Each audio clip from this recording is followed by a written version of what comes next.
Muy bien, pues queremos otra vez darles la bienvenida a todos, ¿verdad? Cada uno de los que estamos aquí. Y hoy vamos a entrar al tema número 14 de la serie que estamos llevando, este estudio de la carta a los romanos, o esta exposición más bien de la carta a los romanos. El tema, la serie es la verdad del Evangelio de la Gracia, y este es el tema número 14. Entonces, para los que están anotando, el tema se llama Un amor incomparable. Es un amor incomparable, y vamos a ver a partir de Romanos capítulo 5, nos quedamos la semana antepasada en el versículo 6, así que vamos a ver del versículo 6 al 11. ¿Están listos? Miren, antes de entrar a la carta a los romanos, solamente quiero comentarles esto. Hay un libro por ahí que luego, ahí en la Biblia, que muy poco vemos, que a veces ni siquiera nos damos, luego a veces como que hay libros que ni sabemos que existen, ¿verdad? A partir de ahí tache. Pero hay un libro muy especial, tiene unas figuras muy complejas, pero es un libro muy especial, es el libro de Oseas. Digan conmigo, Oseas. No es el profeta Fresa, ¿verdad? Oseas. ¿Verdad? Pero el libro de Oseas tiene una característica, miren, por lo que es muy importante. Bueno, hay varias, déjenme mencionarlas así muy rápido, poner algunos botoncitos por ahí. El nombre de Oseas, Josué, Jesús, es el mismo nombre. Quiere decir lo mismo, solamente son variantes que hay por el idioma, pero quiere decir lo mismo. ¿Qué quiere decir Jesús? Entonces, fíjense, desde un principio el libro de Oseas, este sería interesante un estudio, ¿verdad? Solamente del libro de Oseas, pero el libro de Oseas habla mucho acerca de, si entendemos nosotros el libro de Oseas, nos va a dar mucho a entender el ministerio de Jesús. ¿Ok? Porque desde un inicio nosotros vemos en el libro de Oseas la historia que narra, y es una historia de un amor incomparable. Porque es la decisión de Dios de redimir a alguien completamente indigno. O sea, desde un inicio, yo no sé, luego, ¿cuántos quieren ministerios, verdad? No, pues yo quiero de profeta, todo el mundo quiere ser profeta, ¿verdad? Entonces, el ministerio de Oseas fue un poco complicado desde un inicio, ¿verdad? Dios lo llama y lo llamó a que se casara con una prostituta. Fíjense. Y uno dice, ay, pues qué mal plan, pues espérenme tantito, yo quiero que entendamos esto, hay una figura ahí, porque esa era la decisión que Dios tenía que tomar si desechaba al pueblo de Israel que estaba en un adulterio espiritual impresionante. Y bueno, en este caso, esta ramera venimos a ser nosotros. Y después de casada, ¿verdad? Ya unida, todavía tiraba pa'l monte. ¿Ok? Como dice en el hebreo. ¿Verdad? O sea, todavía casada, ya con hijos, ella se iba por allá, se iba con sus amantes, se prostituía muchos años. Y le daban, le daban algunas cosas, pero se iba con sus amantes, y escuchen bien, todo ese tiempo. Por eso, miren, les dejo de tarea, esta semana no lean de rapidito, van a encontrar muchas figuras así como que no entiendo aquí, tranquilos. Pero todo esto narra, les voy a narrar todos los 14 capítulos, ¿verdad? De Oseas, así muy, muy rápido. Porque después de mucho tiempo ella se iba con sus amantes, pero escuchen bien, Oseas siempre estaba al pendiente de ella. Esa fue la orden de Dios, que él siempre estuviera al pendiente de ella. Entonces, ella se iba con sus amantes y él viendo todo. Porque ¿cuántos saben que Dios ve cuando nosotros andamos en nuestras cosas? Y en tanto ella estaba ahí con sus amantes y todo, Oseas llegaba y le dejaba grano, le dejaba vino, le dejaba aceite, le dejaba cosas. Entonces cuando ella se levantaba y abría la puerta y ya que sus amantes ya no estaban y veía en la puerta todo eso, ella decía, qué buena onda mis amantes, mira qué generosos, mira lo que me dieron. Y ella no sabía que era su marido con el que se había casado desde un inicio, el que seguía amándola y amándola y amándola. ¿Están conmigo? Ella no se daba cuenta, ella le atribuía a los amantes la provisión que ella tenía. Y así pasó mucho tiempo. Porque ¿cuántos saben que después de algunos años y después del uso, la ley de gravedad hace lo suyo? Y ya no estaba tan bonita. ¿Sí? Y llega el momento en que ella se ve en la necesidad de venderse como esclava y viene a quedar en un mercado de esclavos. Y ahí, fíjense, Oseas seguía ahí al pendiente. Le estoy hablando después de años, hermanos, muchos años. Y viene una instrucción de Dios y le dice a Oseas, ahí en el capítulo 3, en el versículo 1, dice, me dijo otra vez Jehová. O sea, ya le había dicho una vez, cásate con esta ramera. Y después de muchos años, dice, me dijo otra vez Jehová, ve, ama a una mujer amada de su compañero. O sea, durante todo ese tiempo, el corazón de Oseas fue para ella. Aun cuando ella andaba en lo suyo, Oseas estaba amándola.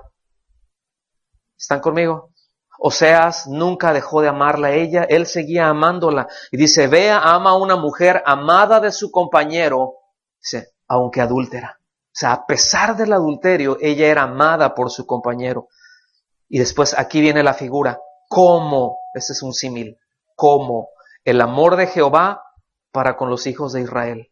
Es decir, Dios ha sido fiel, los hijos de Israel han sido infieles, se han ido, han adulterado, han hecho todo, pero Dios ha seguido amándolos y amándolos y amándolos. Dice, los cuales miran a dioses ajenos, es decir, van a buscar a otros dioses. Dice, y aman las tortas de pasas, es decir, cosas que se ofrecían a esos ídolos. El término amor lo hemos tocado muchas veces, pero es algo que ha sido muy mal usado, ha sido algo muy incluso pervertido, algo muy distorsionado, algo que ya, miren, ya está tan torcido todo el asunto que ya difícilmente captamos cuál es la esencia de lo que es amor verdadero, lo que es el amor de Dios, lo que Dios le llama amor, ¿verdad? Porque hemos visto también que nosotros en el español pues decimos amor, mi amor es todo, ay mi amor, sí mi amor, no mi amor, al perrito, ¿verdad? Fifí, le decimos amor, y al periquito, ay sí mi amor, a ver, y a todo le decimos amor, ¿verdad? En nosotros cuando vemos de acuerdo al idioma y cuando nosotros vemos en el griego amor, se manifiesta de diferentes maneras, hay distintas palabras para decir amor, no voy a entrar por ahí, solamente, repito, estoy poniendo una introducción para que veamos, entendamos de una manera más integral todo el tema. Pero ha sido tan distorsionado que difícilmente se asimila este concepto. Por ejemplo, el mundo le llama amor al hecho de querer algo y querer para usarlo. Porque miren, ya hasta el profeta José lo dijo, porque amar y querer no es igual.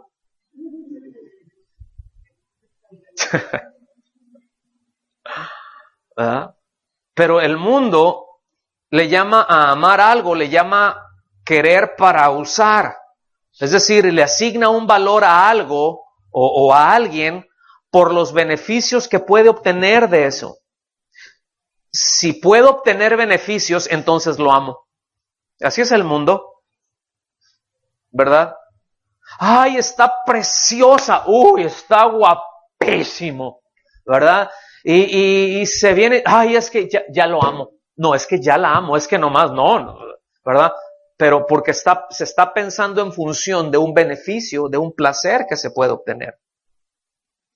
Pero el tipo llegará un momento en que se ponga pelón y barrigón, ¿verdad? Y hasta ahí le dejamos, ¿verdad, hermanas? Porque ustedes siempre están iguales. Bueno, las cosas se desacomodan, ¿cierto o no es cierto?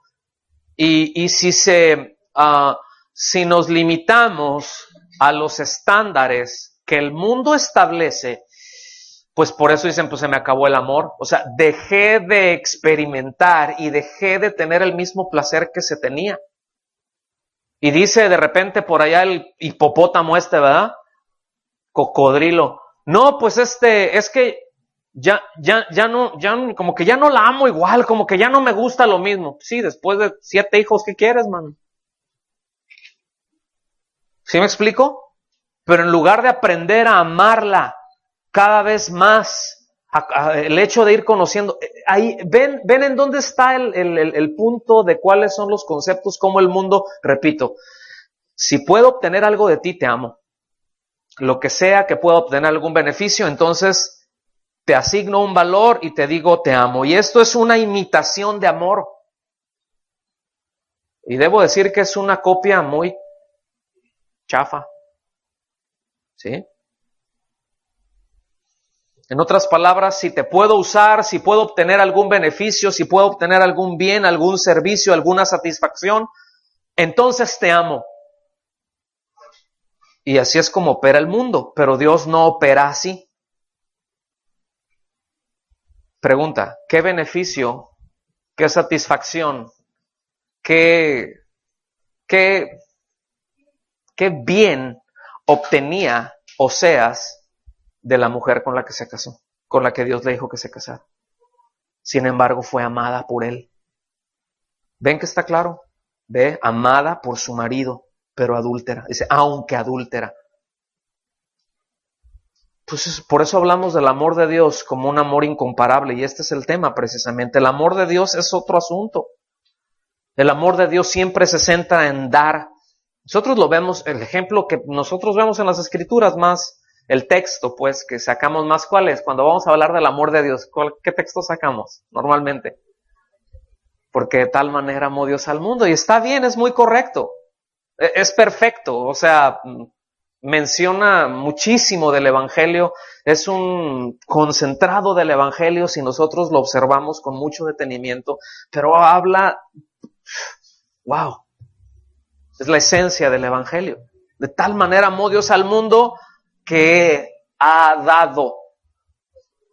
Ese amor lo llevó a dar, ¿verdad? Es decir, el amor de Dios siempre se centra en dar, siempre procura el bien para el otro. Particularmente cuando este otro no tiene la más mínima posibilidad de procurarse a sí mismo un bien. Es decir, lo vamos a ver ahorita ahí en Romanos, ¿verdad? Pero dice cuando éramos incapaces, cuando éramos débiles, cuando no podíamos hacer nada por nosotros, dice Cristo murió en lugar de nosotros para procurarnos el mayor bien imaginable que el hombre pueda tener. Es esa reconciliación con Dios, ¿verdad? Él mismo fue el precio a pagar, porque nada menos era aceptable. Y bueno, no hay peor condición en la que el hombre puede estar que estar enemistado con Dios.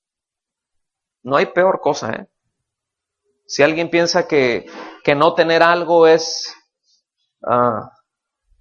algún bien o algún bien material, que eso puede ser algo muy difícil, que puede ser algo muy malo. No, el estar enemistado con Dios, eso es otro boleto, eso es otro asunto. Entonces, meditemos entonces, mis amados, cuando nosotros le decimos a Dios, te amo, ¿qué le estamos diciendo? ¿En dónde estamos parados? Cuando le estamos diciendo, te amo, Señor, le estamos diciendo, Señor, te rindo mi vida, rindo mi voluntad a ti. He comprendido por tu gracia, tu obra en mí, por la fe, por la gracia. Señor, yo sé que tú me has amado sin merecerlo, como cantamos hace un momento, ¿verdad? Sin merecerlo, tú me amaste y yo simplemente, Señor, me quiebra, tu amor me quiebra porque no era digno de que tú me amaras. No había nada bueno en mí que pudiera hacer que el Dios de la gloria volteara y dijera, ay, qué deseable es. Qué deseables podríamos ser, hermanos. Qué deseable puede ser un pedazo de carne en estado de descomposición. ¿Se le antoja? A lo mejor algún sopilote sí. ¿Sí? Pero a Dios no. A alguien santo no. Está en estado de descomposición. Guácala, hasta las caras hicieron, ¿verdad? Entonces le estamos diciendo, Señor, gracias por eso. En verdad, pues, está mi vida aquí, te rindo mi vida, te rindo mi corazón. O le estamos diciendo, a ver, Señor, mira, estoy aquí y te amo, Señor, porque creo que tú me podrías ser útil y podría tener tantos beneficios de ti. Tú podrías perfectamente ayudarme a alcanzar mis sueños y mis anhelos y mis deseos y a sacar el campeón que hay en mí. O sea, ¿qué estamos haciendo cuando venimos delante de Dios y le decimos, Señor, te amo? O sea, hola, ¿sí lo ven? Tenemos que tener muy en claro estos dos. O sea, ¿qué es lo que Dios ve y qué es como el mundo ve? Porque lo cierto es de que en muchas cosas la iglesia piensa como el mundo, no piensa como Dios. Muchos de los pensamientos que se tienen dentro de la iglesia están más conformados al mundo que a Dios. Por eso el apóstol Pablo, y lo vamos a ver más adelante, ahí, aquí mismo en la carta a los Romanos, después de explicarles todas las doctrinas de la gracia y de la elección soberana de Dios y de explicar todas estas grandezas y las misericordias, les dice, ¿verdad? Les ruego por las misericordias de Dios que no se conformen a este siglo, que transformen su manera de pensar, que dejen de pensar como piensa el mundo y piensen, que se ajusten al pensamiento de Dios para que puedan comprobar la voluntad de Dios, para que puedan andar como es digno. Ya después de eso entra todo el asunto de conducta. ¿Ok? Vamos al versículo 6 del capítulo 5 de Romanos. ¿Están bien? ¿Todos despiertos? A ver, dígale al que está a su lado, ¿sí? ¿De veras estás despierto?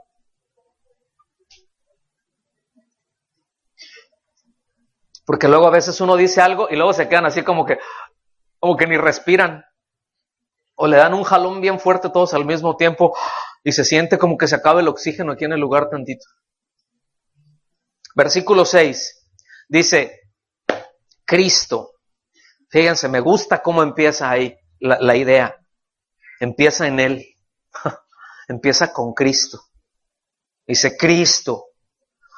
Cuando aún éramos débiles, aquí débil quiere decir incapaz.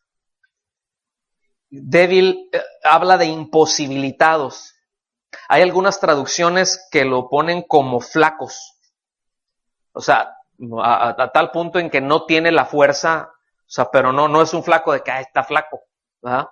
Sino de que no tiene ni siquiera fuerza para sostenerse a sí mismo.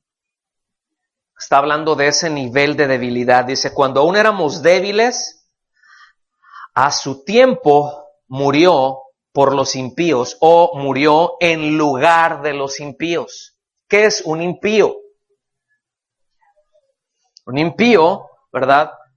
O un inicuo es alguien que rechaza la voluntad de Dios, es alguien que rechaza todo nivel de autoridad, pero que en esencia rechaza a Dios, que rechaza a Dios como autoridad. A eso se refiere. Un impío es lo contrario de un pío. ¿Qué es pío? Lo que hace el pollito, ¿verdad? ¿Qué es pío? tiene que ver con alguien piadoso. ¿Quién es un piadoso? Alguien cuyo corazón, cuya vida está inclinada a Dios, cuyos afectos están inclinados a Dios, cuyo corazón está inclinado a amar y a servir a Dios, a vivir por Él, a amar lo que Dios ama, a aborrecer lo que Dios aborrece.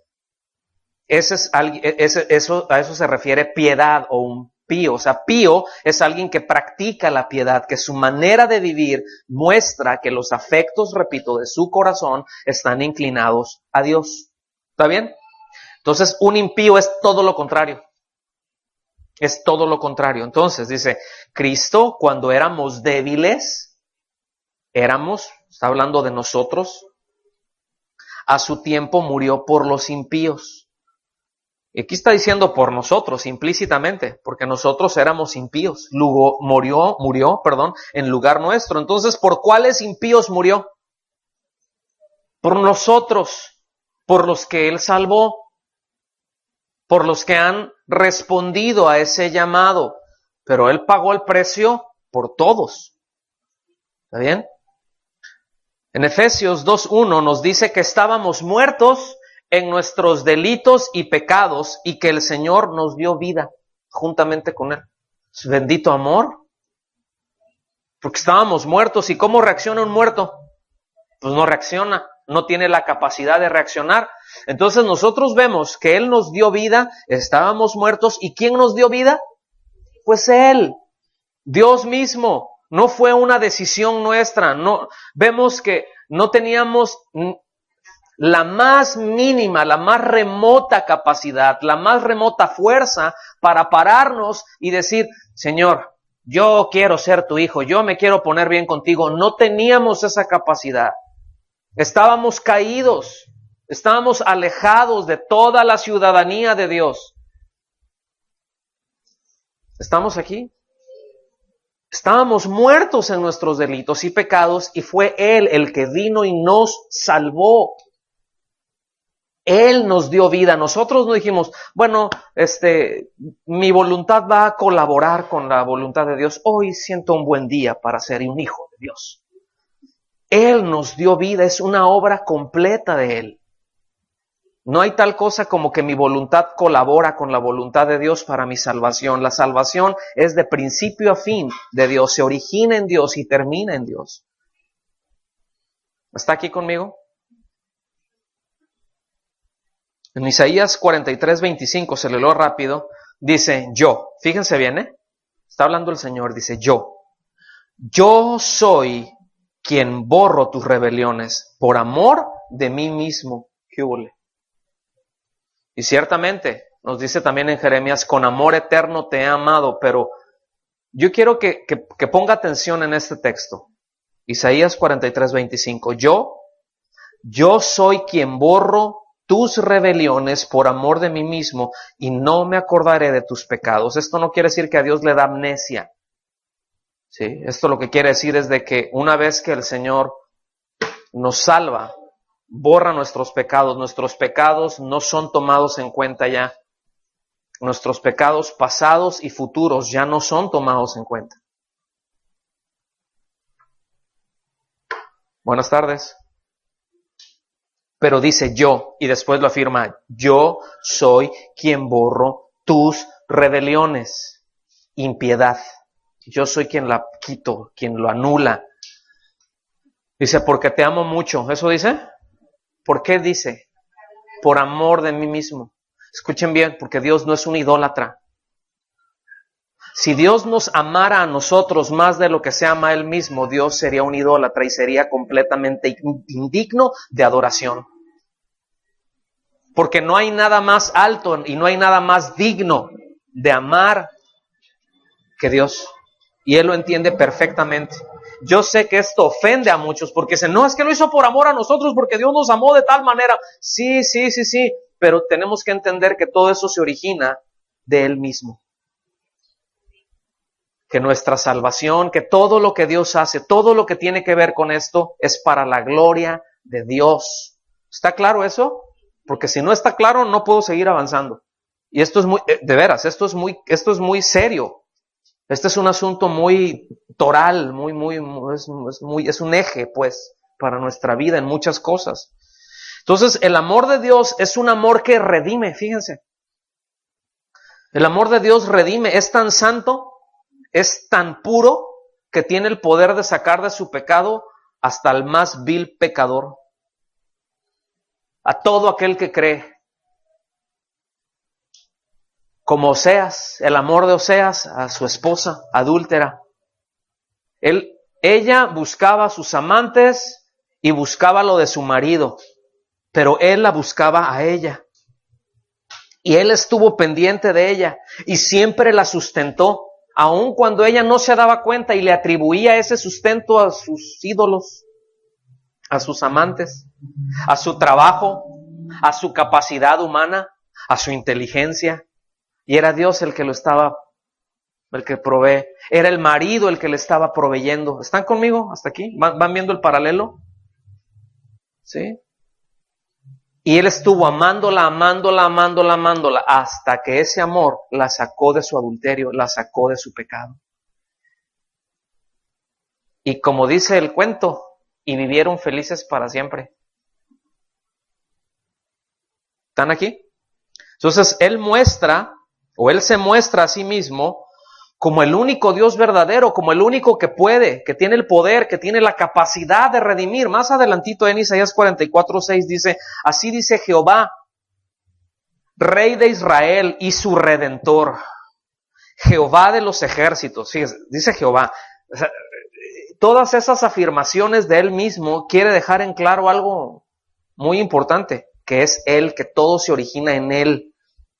Dice, yo soy el primero y el último, y fuera de mí no hay Dios. Fíjense. O sea, yo soy el primero, yo soy el último, fuera de mí no hay Dios. En otras palabras está diciendo, si yo no lo redimo, no lo redime nadie. Si yo no los salvo, no los salva nadie. Si yo no los amo, no los ama nadie.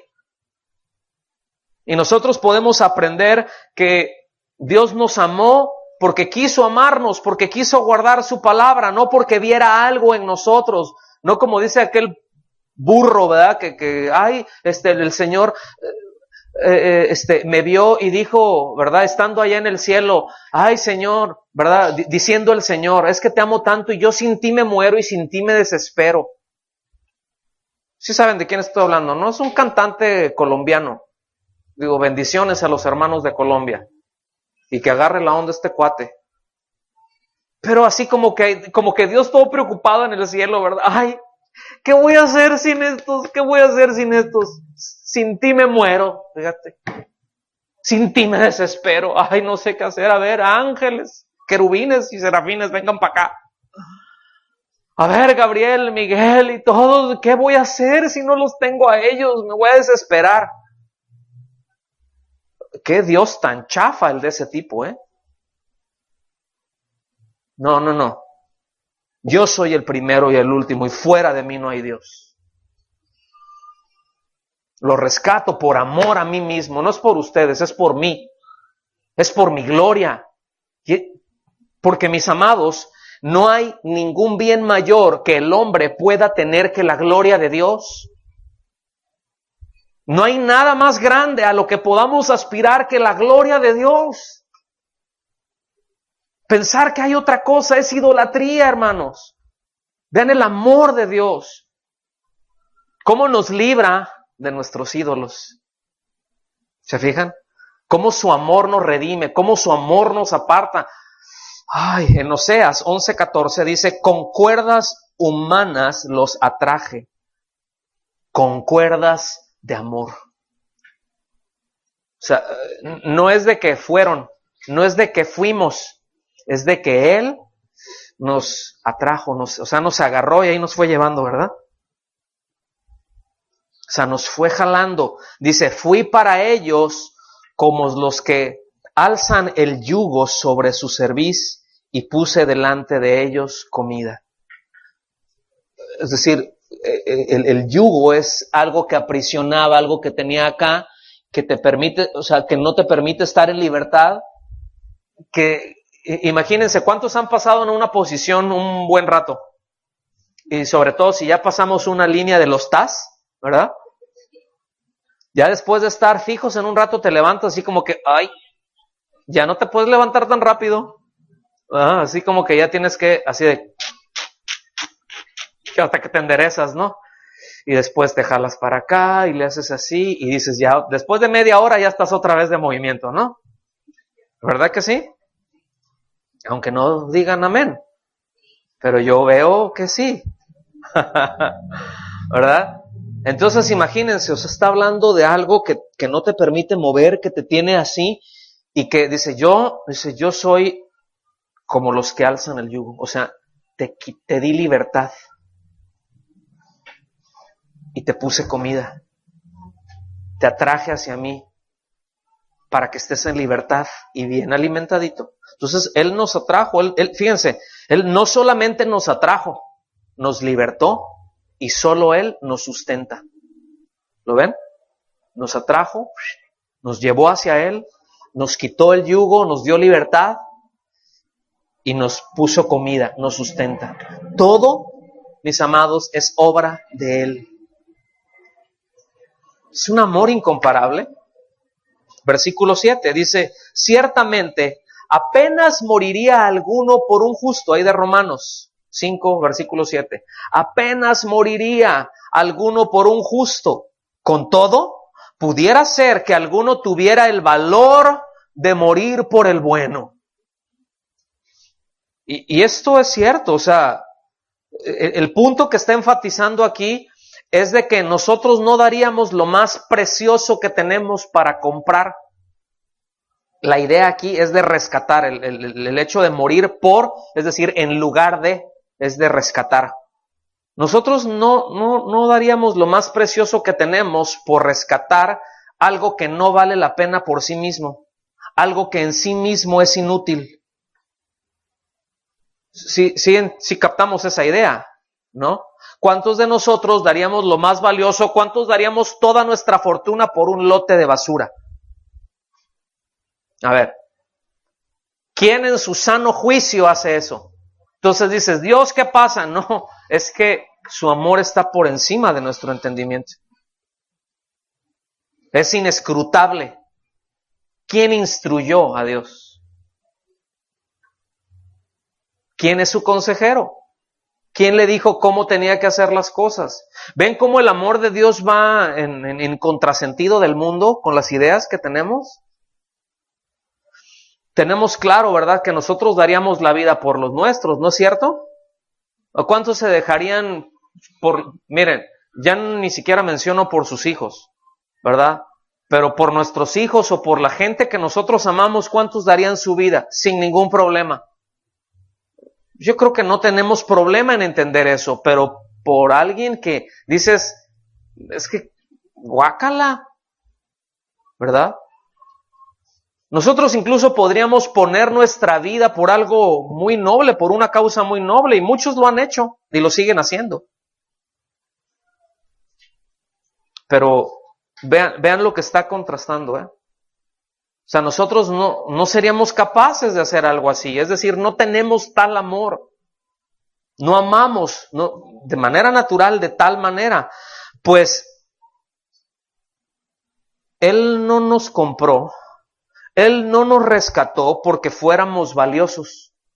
Esa sigue siendo la idea ahí. Nosotros daríamos por lo que amamos. Implícitamente la idea es, pues Dios lo hizo por lo que no valía nada. ¿Ok? Él nos rescató no porque tuviéramos mucho valor en nosotros mismos. De hecho, en 1 Corintios 1:28, él aclara que él rescató a lo vil, lo necio, lo menospreciado de este siglo. Eso fue lo que Dios escogió. Eso fue lo que él decidió amar, a lo más indigno de este mundo. ¿Sí? Como dice aquel, lo más peor. ¿Ok? Lo más indigno. Él decidió amar. Él decidió salvar. Aquello que se reconoce a sí mismo y dice, es que yo yo no tengo ningún valor, no hay nada en mí, Señor, o sea, si dejas caerme tu mano y quieres aplastarme como una mosca, está bien, o sea, porque tú eres santo y esta es mi condición y yo lo único que puedo apelar a ti es a tu gracia y a tu misericordia y pongo mi confianza en ti. Bueno, a eso es lo que Dios agarra y escoge.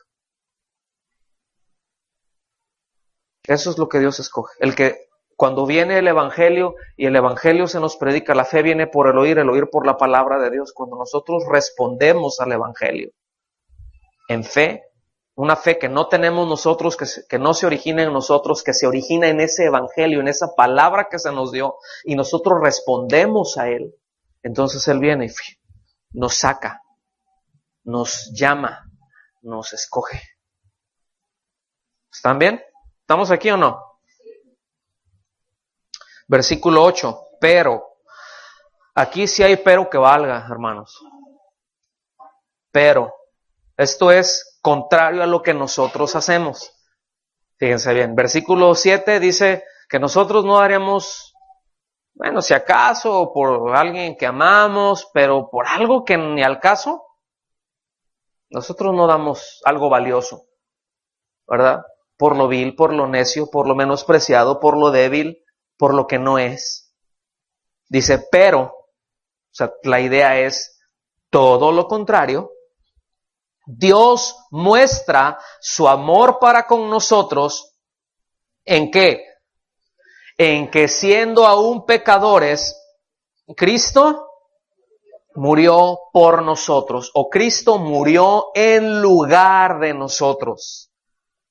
Ahora, ¿en qué se nos hace manifiesto el amor de Dios? ¿En que nos necesita y nos usa?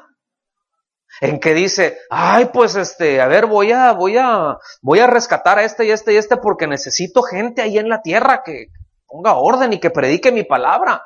Necesito muchos ministros de alabanza y necesito muchos predicadores, entonces voy a sacar a este y este y este para que me sirvan. ¿Eso es lo que Dios hace? Dios no ama como el mundo.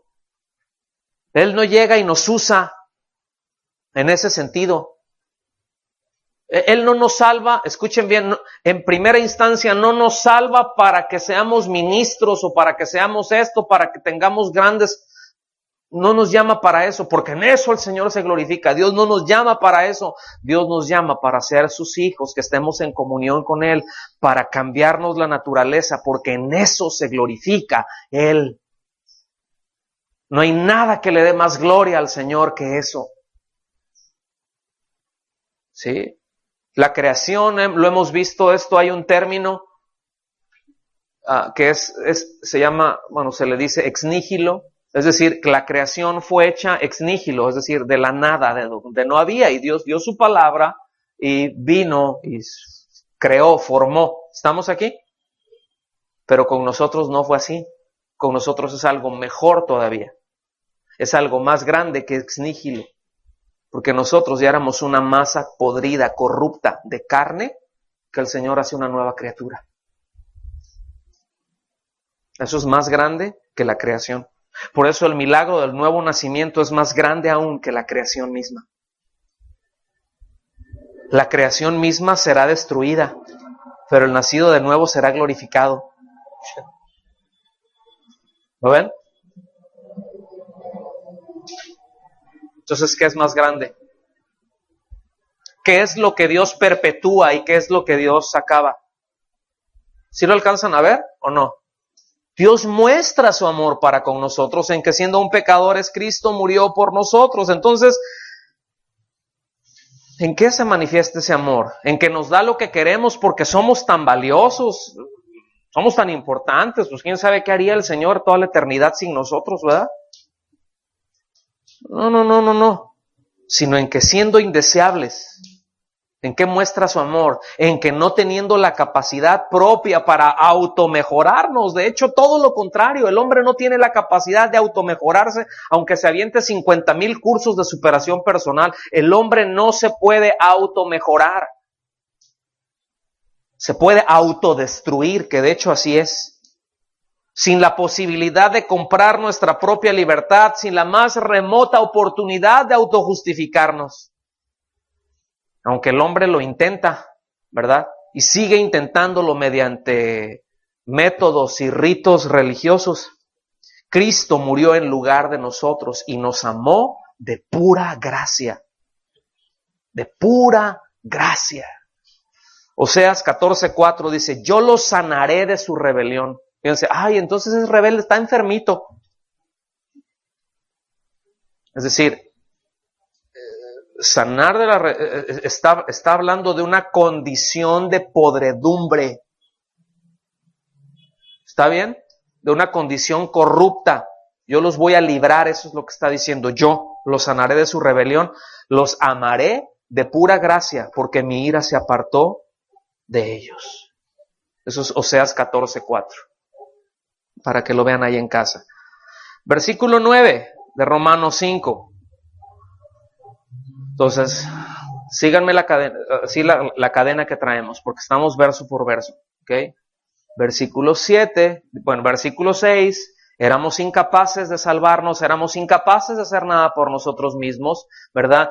Y el Señor pagó por nosotros, Él mismo fue la ofrenda, y después aclara, nosotros no tenemos, Dios no es como nosotros no daríamos lo más valioso que tenemos por algo vil, sin embargo Dios muestra su amor, ¿verdad? O sea, ahí nos dijo viles, con eso. O sea, ese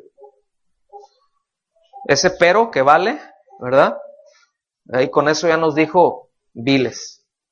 Pero Dios nos amó, Dios mostró ese amor, y ahora dice en el versículo 9, dice, con mucha más razón, fíjense bien, esto debe traer una firmeza y una seguridad a nuestro corazón en Cristo, de la salvación que tenemos en Cristo, de la obra que Él mismo realizó y la obra que Él mismo custodia.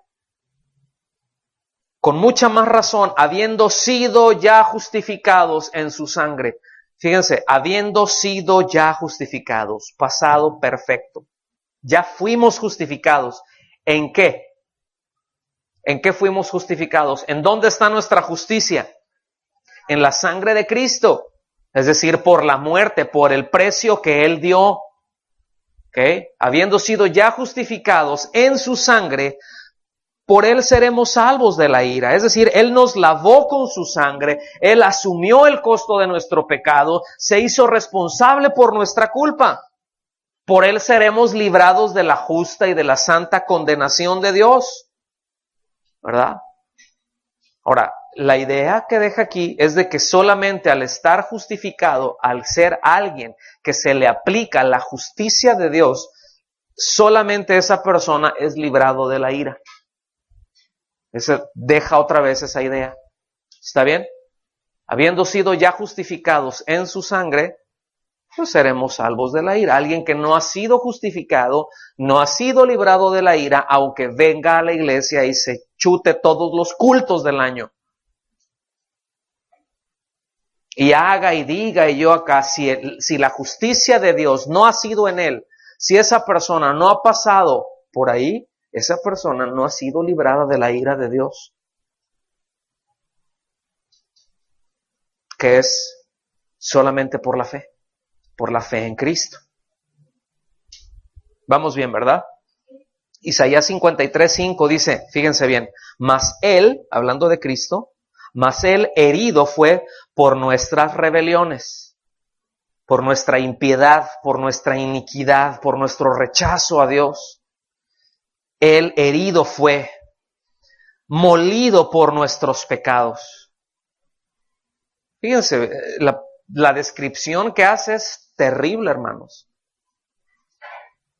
Herido, molido.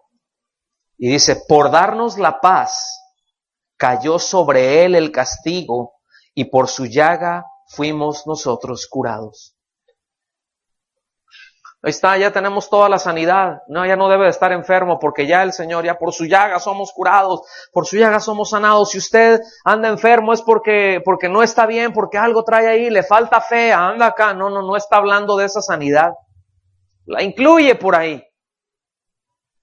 Pero aquí no está hablando de que hemos sido sanados por eso. ¿De qué está hablando antes? por la herida que causa el pecado. ¿Y cuál herida causa el pecado? La muerte. Es decir, a causa de la obra de Cristo que Él nos libró, hemos sido librados de las consecuencias del pecado. ¿Ya lo ven? Entonces, este es el eje, mis amados, de la sustitución. Este es el eje de la expiación divina. Él no sufrió por su propio pecado, lo cual es inexistente, ¿verdad? Pero Él fue el perfecto y el voluntario sustituto, lo único digno, lo único aceptable. Él fue herido por nuestras rebeliones, molido por nuestros pecados, por darnos la paz, cayó sobre Él el castigo y por sus llagas fuimos nosotros curados. Filipenses 2 del 6 al 11 dice Él, fíjense bien, Él. ¿De quién está hablando ahí? Del Señor Jesús. Él, siendo en forma de Dios, no estimó el ser igual a Dios como cosa que aferrarse. O sea, Él nunca dijo, ay no, yo estoy lleno de gloria, ¿qué me voy a ir a tomar el cuerpo? ¿Cómo me voy a ir a encarnar yo ahí? Sí, pero es una virgen, sí, pero yo lleno de gloria aquí, me voy a autorrestringir a un cuerpo humano que le da frío, calor, que come y que me van a tener, no tengo necesidad de nada de eso aquí. No tomó eso como cosa que aferrarse, sino que se despojó a sí mismo. Aquí nunca, escuchen bien, aquí no está hablando de que se despojó de su divinidad, porque hay 2 que 3 que lo manejan así. Es que Él dejó de ser Dios y vino. Nunca dejó de ser Dios. Ese se despojó a sí mismo, se está refiriendo al ser igual a Dios. ¿En qué sentido? En gloria, en magnificencia. ¿Cómo es Dios? ¿Dios tiene las necesidades que tiene un ser humano? No, de eso está hablando. Dejo de tener las necesidades, ¿verdad? O sea, yo no tengo ninguna necesidad. No, pues yo me aferro a esto. ¿Qué voy a ir a hacer? Yo no tengo necesidad de tener necesidad, ¿verdad? Pero dice, no se aferró a eso, sino que se despojó a sí mismo y se tomó la forma de siervo y se hizo semejante a los hombres. Ya miren, ya de Dios a hombre lo hemos dicho muchas veces, lo seguiremos diciendo, pero de Dios a hombre es un bajón tremendo. ¿Cierto o no? Más aún, hallándose en la condición de hombre, se humilló a sí mismo, haciéndose obediente hasta la muerte, es decir, fue humilde a todas las peticiones del Padre, aún hasta la más extrema, haciéndose obediente hasta la muerte, y es la muerte más horrible, dice, y muerte de cruz. Por eso, Dios también lo exaltó sobre todas las cosas y le dio un nombre sobre todo nombre. ¿Por qué lo exaltó sobre todas las cosas y le dio un nombre, una autoridad por encima de todo? ¿Por qué? Por su obediencia hasta la muerte. ¿Qué? Para que en el nombre de Jesús se doble toda rodilla de los que están en los cielos, en la tierra y debajo de la tierra, y toda lengua confiese que Jesucristo es el Señor para la gloria del Dios Padre. Ya hemos hablado infinidad de veces. Esto no se refiere a un gran avivamiento por venir, sino que esto se está refiriendo al día del juicio, como el Señor, a causa del sacrificio de su Hijo, le dio un nombre por encima de todos, para que en ese día todos van a declarar que Él es Señor, aunque se vayan al infierno. Pero toda rodilla se doblará, toda, y van a reconocer, sí eres Señor, tú eres el Dios. ¿Sí me explico? Versículos 10 al 11 de Romanos 5. Cuando llegue ahí me avisa. Dice, porque si siendo enemigos, ¿cómo éramos? Éramos enemigos de Dios. Fuimos reconciliados con Dios por la muerte de su Hijo, aquí otra vez lo reafirma. Mucho más, estando reconciliados, seremos salvos por su vida. O sea, ya fuimos justificados. Dice, es que yo he puesto mi confianza en Cristo. Ya ha sido justificados, tranquilo, ya no viene ira. Ya no tienes que estar preocupado de que, bueno, sí, yo ya he creído y ahora el balance, habrá un balance, cosas buenas, cosas malas, me porté bien, me porté mal, seré juzgado por mis acciones. Escuchen bien, no estoy diciendo que entonces obras no son importantes. Estoy diciendo y estoy afirmando que salvación por obras es imposible. Pero obras después de haber sido salvados son absolutamente necesarias, porque eso es lo que nos muestra cómo andamos. Porque si no hay obras, y obras nos referimos a obediencia a la palabra de Dios, si no hay obediencia a la palabra de Dios, si no hay amor por la iglesia, si no hay amor por los hermanos, si no hay amor por Dios, si no hay sujeción, si no hay fe en Él, esa fe que dice tener es muerta. Yo puedo decir que soy el rey de no sé qué, pero si todo el tiempo ando pidiendo prestado, ¿me doy a entender? Entonces, no confundamos esto. Obras son importantes, pero son evidencia, no son requisito. Ahora, escuchen bien, Dios juzgará al incrédulo por sus obras, es decir, sus obras mismas lo condenarán. Pero al que ha creído, ya no. Las obras, a partir de que ha creído, ya son para galardón, son para recompensa, no es para condenación. Para el incrédulo, sus obras simplemente se le sigue llenando el saquito para su condenación. ¿Están aquí conmigo? O sea, obras para el incrédulo son condenación, obras en el creyente son para galardón. ¿Sí estamos bien o no?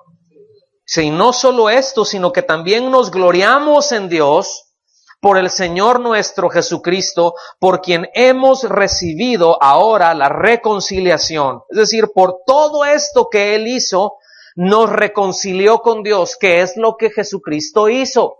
Fue obediente hasta la muerte, muerte de cruz, puso su vida en expiación por nosotros, nos salvó, Él pagó el precio y por todo esto, a los que han creído, a los que el Señor justificó, ya nos reconcilió eternamente con Dios, nos manifestó su amor, lo que nadie haría jamás, lo que solamente Él es capaz de hacer, amó lo indeseable. Amó, no sé si está bien dicho, pero si no ahorita inventamos esta palabra, ya saben que nos las gastamos para esas. Pero amó lo que era inamable. Solamente Él, hermanos. Solamente Él. Y qué bueno, ¿verdad? Que Dios es amor y que Él no cambia. Con amor eterno te he amado. ¿Verdad? Con amor eterno te he amado. Por tanto, te prolongué mi misericordia. ¿A qué se refiere amor eterno? ¿No es la canción de Juan Gabriel, eh? Es un amor que no tiene principio y que no tiene fin. ¿Cómo es el amor de Dios? ¿Cómo es Dios? Es eterno. A Él se le conoce como el eterno. Y Dios es amor. Consecuentemente, ¿cómo es el amor de Dios? ¿De qué manera ama a Dios? ¿Dios ama de manera temporal? A ver, ahorita te puedo usar, Elena. Ahorita puedo sacar un beneficio de ti, cuánto te amo. Y ya después ya no, ¿te deja de amar? Ya no, es eterno. Esa seguridad la debemos de tener, hermanos. No, o sea, para no andar ahí, de repente estoy teniendo una temporada difícil. ¿Cuántos tienen tiempos difíciles? Levante su mano. Los demás, no es cierto. O están muertos o son mentirosos, pero, ¿verdad? Pero lo cierto es de que todos tenemos temporadas difíciles. A veces algunos pasamos por tiempos prolongados de sequía espiritual y bien pudiéramos sentirnos y luego como que no nos sentimos y por ahí incurrimos en faltas y nuestra conciencia nos está pegando y yo digo, ay Señor, ¿qué pasa? Te siento lejísimos, ya no te siento, Señor, ya no contestas mis oraciones, ¿qué pasa? ¿Me has dejado de amar? No levantes su mano. Pero yo, mire, es que si pongo una cámara, ustedes deberían de ver las caras que están haciendo. Pero sin duda, muchos de los que estamos aquí en algún momento, aunque sea, nos cruzó eso por la cabeza. ¿A poco no? Y Dios está diciéndonos por acá, ¿qué te pasa? O sea, eso es temporal, yo te amo de una manera eterna. No cortada, no cuando te portas bien. O sea, no te amo cuando te portas bien, y cuando te portas mal, dejo de amarte y te dejo a tu suerte y te empiezas a portar bien. Y bueno, o sea, Dios no es como nosotros, hermanos, que luego fallamos, y si alguien comete una falta, un pecado contra nosotros, decimos, uy, no, ya cayó de mi gracia. Mira, cuando alguien me falla a mí, si alguien me falla a mí, pues sí lo perdono, sí la perdono. Pero uy, para que vuelva a tenerle confianza, va a estar en chino. ¿Verdad? Qué bueno que Dios no es así. Y le voy a decir una cosa, y Dios quiere que seamos como Él y que no nos andemos con esa clase de tonterías, pueblo de Dios. Que no andemos con esas tonterías, porque nada tiene que ver con Él. Que nos ajustemos a Él. Wow. Isaías 53, del versículo 10 al 12, fíjense bien, Aquí seguimos todavía dentro del contexto de los versículos 10 y 11, de que fuimos reconciliados con Dios por la muerte de su Hijo y que hemos recibido la reconciliación. Isaías 53, del 10 al 12, dice, Jehová, ¿quién? Quiso quebrantarlo. Fue la voluntad del Padre quebrantar a su Hijo. Jehová quiso quebrantarlo, sujetándolo a padecimiento. Cuando haya puesto su vida en expiación por el pecado, aquí obviamente estaba anunciando a Cristo. Todavía no había sido efectuado el sacrificio de Cristo. Bueno, entendemos que era algo determinado ya desde la eternidad, ¿verdad? Desde antes de la fundación del mundo, pero físicamente la expiación no había sido hecha. Físicamente aún estaba por venir. Por eso a Isaías se le conoce como el profeta evangelista. Porque nadie habla más acerca de la salvación en Cristo y de la obra de expiación en Cristo que Isaías, ningún otro profeta. Fíjense qué tremendo. Usted lo va a ver hay muchas profecías que tienen que ver a las naciones y muchas cosas que ya se cumplieron, pero la gran mayoría tienen que ver con Cristo, anunciando a Cristo. Fíjense.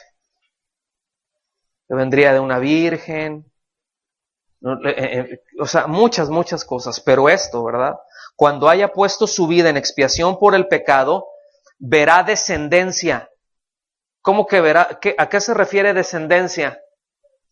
Hijos. O sea, habrán nacidos de nuevos, nacidos de Dios, nacidos de lo alto. Que Él verá descendencia de Él, que se originan en Él, que nacen de Él. ¿Cuándo? Cuando haya puesto su vida en expiación. Vivirá por largos días. ¿A qué se refiere? ¿Que va a ser viejito? No, aquí vivirá por largos días es eternamente. Será glorificado. Será glorificado. Y la voluntad de Jehová será en su mano prosperada. O sea, todo lo que Dios quiera hacer lo hará a través del Hijo. Fíjense el lugar de preeminencia que tiene nuestro Señor. Sigue hablando acerca del Señor Jesucristo, versículo 11. Dice, verá el fruto de la aflicción de su alma y quedará satisfecho. ¿Cuál es la aflicción de su alma? Precisamente, esa expiación. ¿Se acuerdan ahí en Getsemaní?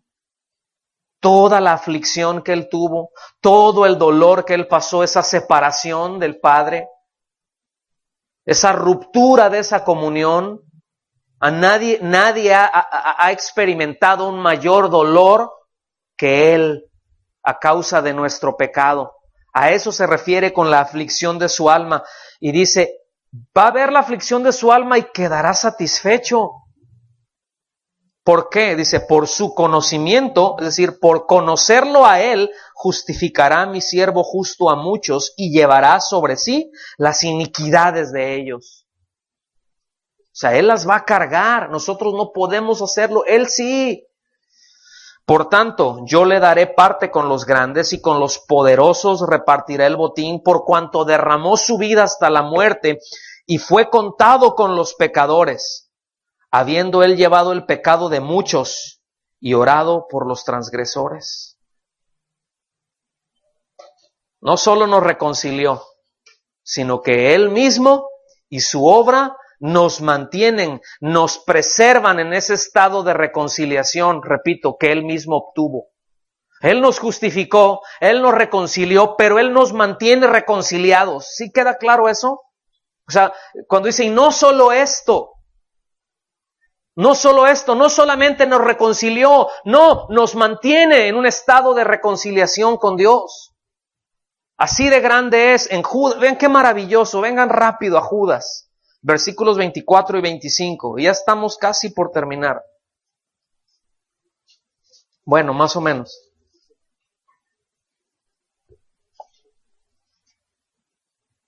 Judas está casi al final. Génesis, Éxodo, Salmos y Judas.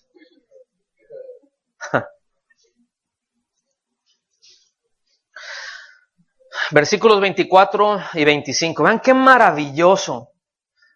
Dice, a aquel que es poderoso. ¿Quién es aquel? Cristo. Dice, a aquel que es poderoso para guardaros, o sea, para mantenerlos sin caída. ¿Qué quiere decir sin caída? Sin apostatar, sin apartarse de la fe. Aquel que es poderoso, aquí no es guardaros sin caídas, de que nunca voy a pecar, no está hablando de infalibilidad. Está hablando de la preservación. ¿Sí? Para guardaros sin caída y presentaros sin mancha delante de su gloria con alegría. ¿Lo ven? ¿Quedará satisfecho? Con alegría al único y sabio Dios, nuestro Salvador. Fíjense bien, es clarísimo aquí cómo exalta la deidad de Cristo.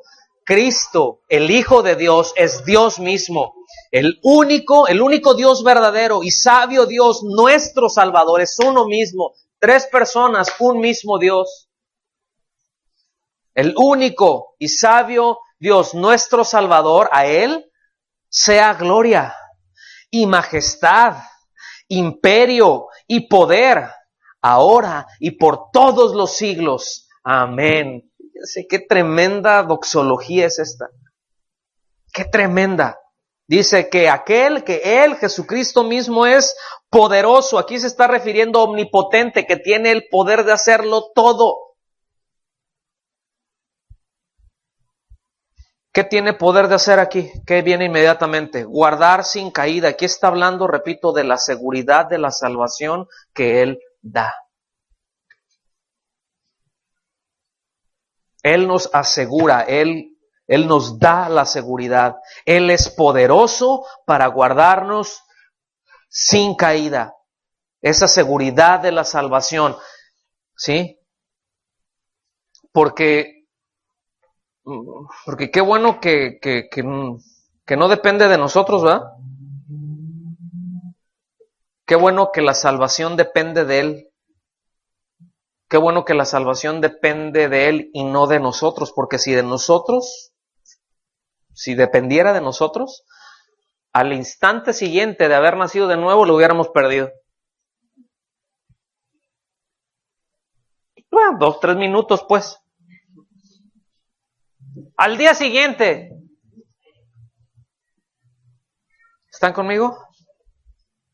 Si de nosotros dependiera, porque no tenemos poder para guardarla. Imagínense, ¿cuánto costó la salvación? ¿Cuál fue el precio por la salvación? La vida del Hijo de Dios. Ahora, ¿Él tiene poder para darla? Dice, yo tengo poder para darle y tengo poder para volverla a tomar. Soy todopoderoso. Entonces, fíjense, el precio por la salvación, ¡pum!, pagó con su vida. Entonces dice, ok, yo pago con todo mi poder, soy el único todopoderoso. Entonces, aquello que fue necesario, todo mi poder para obtenerlo, ahora te lo dejo a tu poder para que lo guardes. Es absurdo, hermanos. Es absurdo. Es todo el poder de Dios, todo el poder fue necesario, toda la capacidad de Dios fue necesaria para obtener redención. El mismo poder es necesario para guardarla, no menos. Si no puede ser obtenido por las obras, tampoco es mantenida por las obras. Es imposible, vean, es absurdo. Guardarnos sin caída, ¿verdad? Pero Él es omnipotente para preservarla. Y después dice sin mancha. Y aquí es sin mancha porque es la justicia de Cristo. Y la justicia de Cristo es impecable. No se marchita, no se ensucia. Nada podemos hacer que la ensucie. Y no estoy diciendo, o sea, yo entiendo perfectamente que luego dicen, no, pero es que entonces no importa que uno vaya y haga y peque. Y no estamos hablando de eso. Y por supuesto que sí importa. Por supuesto que sí es importante, porque esto no estamos refiriéndonos a una, como lo hemos hablado, a un cheque en blanco, ve, ya creíste, pues ve, dale vuelo a la hilacha, al cabo es que no hay problema, ya eres hijo de Dios, ya te salvó el Señor, porque si alguien piensa de esa manera, lo que está evidenciando es de que no ha sido salvado, que sigue amando la misma porquería de la cual el Señor lo rescató. Es decir, a esos les aplica lo que dice Pedro. Bueno, lo que Pedro refiere a los proverbios. Cuando le dicen, oye, pero estos estuvieron aquí y hasta fueron maestros, anduvieron enseñando, eran pastores y andaban enseñando y andaban diciendo acá y andaban diciendo aquello y enseñando de la palabra y todo muy bien, gloria a Dios. Y de repente, pues se fueron al mundo. No, es que ya perdieron su salvación. Y el apóstol Pedro le dice, no, espérense tranquilos. A estos les pasa lo que dice los proverbios, dice. Lo que el mismo proverbio dice, que la puerca lavada se va y se revuelca en el lodo y que el perro vuelve a su vómito. Es decir, nunca hubo un cambio de naturaleza en ellos. Siempre siguieron siendo los mismos. Se apartaron temporalmente de las contaminaciones del mundo, voluntariamente. Eso lo puede hacer. Mire, pero para apartarse de esas cosas uno no necesita a Cristo. Para dejar un vicio no necesita a Cristo, necesita fuerza de voluntad nada más. Y si el caso está muy crítico de que pues necesita un buen médico con un tratamiento que lo ayude a desintoxicarse, pero no necesitan a Dios para eso. Hay mucha gente que deja de tomar, de fumar, de drogarse y no son hijos de Dios. Siguen siendo los mismos puercos delante de Dios. Entiéndase bien. Aquí está hablando de otro asunto, es cambio de naturaleza. Por eso tenemos que entender, los nacidos de Dios, verá descendencia, hijos de Dios. A causa del sacrificio suyo, de la reconciliación que llevó y la reconciliación que Él mismo mantiene. ¿Está bien? Entonces, sin mancha. En Primera de Pedro, capítulo 1, versículos 4 al 5, dice que hemos sido salvados. Los primeros 3 versículos nos habla de que hemos sido salvados, que hemos sido reconciliados. En el versículo 3, ahí de Primera de Pedro, lo digo así rapidísimo, habla e involucra a toda la Trinidad metida en la salvación. La voluntad del Padre, la sangre del Hijo y la santificación del Espíritu Santo. Ahí está metida todas las 3 personas de la divinidad en la salvación. No son 3 modos distintos. Las 3 personas llevando a cabo la salvación porque es un mismo Dios. Y después de eso dice, para una herencia incorruptible. ¿Qué es incorruptible? Que no se corrompe, que no se echa a perder. Incontaminada, que no se contamina. Inmarchitable, ¿sí? O dice igual inmarcesible, ¿verdad? Algunos hay en la revisión 60, pero es inmarchitable, que no se marchita. ¿Qué es marchitarse? Que ahorita puede estar muy bien y al día siguiente, ¿a cuántos les gustan las flores? A ver, hermanas, ¿cuántos les gustan las flores? Ustedes ponen las flores y les llega, ¿verdad? Su marido les llega y les llevan sus flores, ¿verdad? Sí, ¿cómo no? Dicen. No, yo espero que sí. No, qué bueno que dijiste con convicción. Bien. Sí. Y ahí están las flores, las que te gusten, ¿verdad? Puede ser unas rosas acá o un cempasúchil, como si ahora que viene el 2 de noviembre, esos van a ver un montón, ¿verdad? Pero son bonitos los cempasúchil.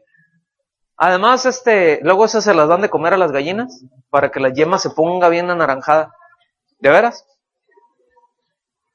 ¿De veras? Hay algunas partes en Sinaloa en donde, saludos a los hermanos paisanos de por allá, que ves así los campos impresionantes, hectáreas, anaranjado de esa flor. Y ya cuando dices, ya en el noviembre, ¿verdad? Porque es cuando se vende un montón eso. Entonces puede ser cempasúchil, hermano, no le hace, pero mire, por muy cempasúchil que sea o lo que sea, va a llegar un momento en que va a estar bien bonita. Y le va a echar agüita y hasta la va y acá, pero se va a churir. Se va a marchitar. ¿Sí? Escuchen bien, la salvación no es así. La herencia no es así. Permanece fresca todo el tiempo porque Él es poderoso para guardarla. Dice, es inmarchitable, reservada en los cielos para vosotros. O sea, ya empezó aquí, pero va a terminar allá. Está esperando la glorificación. ¿En dónde va a ser la glorificación? Allá en los cielos está reservada para ustedes. Les está diciendo. Es decir, ustedes que han sido justificados, ustedes que han sido redimidos, ya tienen espacio reservado. Eso es irreversible. Entonces, tranquilos, ya no, me tengo que ganar un lugar allá, y serán 144,000 y me va a tocar, ya, olvídense de eso. Hay un lugar para todo aquel que ha sido lavado por la sangre de Cristo. Hay un lugar en los cielos reservado que no se marchita esa esperanza, ni esa herencia, no sufre daño porque es guardada por Cristo. Y dice aquí que fíjense, la herencia es guardada por Dios. Y dice de nosotros, dice que sois guardados.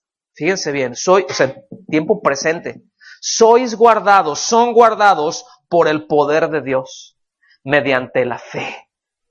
Para alcanzar la salvación, o sea, aquí se refiere a glorificación, que está preparada para ser manifestado en el tiempo final. ¿Qué es lo que nos guarda? ¿Qué es lo que guarda a alguien que ha sido justificado? ¿Qué es lo que lo guarda? ¿Qué es lo que lo mantiene? De tal manera en que su herencia es segura, inmarchitable, incorruptible, ahí está y tiene un espacio reservado. Es el poder de Dios, la capacidad de Dios. No son nuestras obras. Digo, ya más claro no puedo.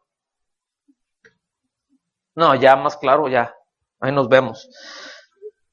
Y dice, con alegría, es capaz de guardarnos sin caída, sin mancha, presentarnos delante de Él con alegría. Y aquí se refiere a la alegría de Cristo, esa satisfacción que recibirá su alma, que habla ahí en Isaías 53:11.